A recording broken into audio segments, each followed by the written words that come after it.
มากินข้าวเพชรน้ำกันมื้อนี้เขากินกับบัวลายดอกบุมีอย่างไรออกมาหน้าผู้เดียว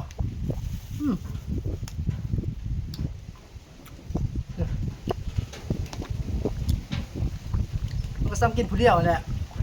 เราออกมาหน่อยหนึ่งปนกระปูย่ำแดงแสบเด้อจะบอกเด้อมันบ่มิ้นคิ้วก็ส่งย่ำพ้นนี่มิ้นมันจะมิ้นคิ้วปนกระปูเขาก็เอามากินทำผู้เดียวนี่แหละมีไผออกมานำ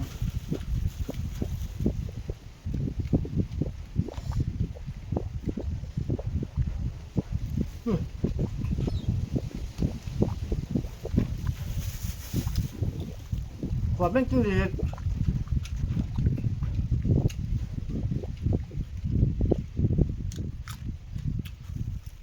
เป็นจิ้งหรีดนี่อันบริไปซื้อเขาได้ไปเยี่ยมเมื่อคืนนี่เมื่อคืนหนึ่งได้อยู่ได้เติบจะกลับไปขายเขากระปุกหนึ่งอันกระปุกนำแป๊บ4 ขวดหน่อยครับอันขาย30ขายเขาเมื่อคืนขายเมื่อเช้าเนี่ย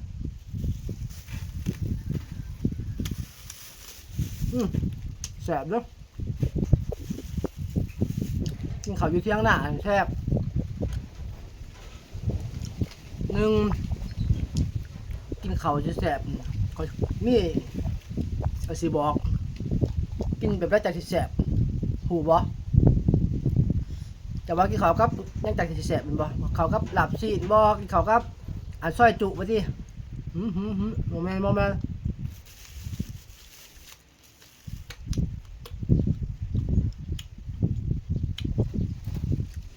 กินข้าวกับเมียไว้แซ่บ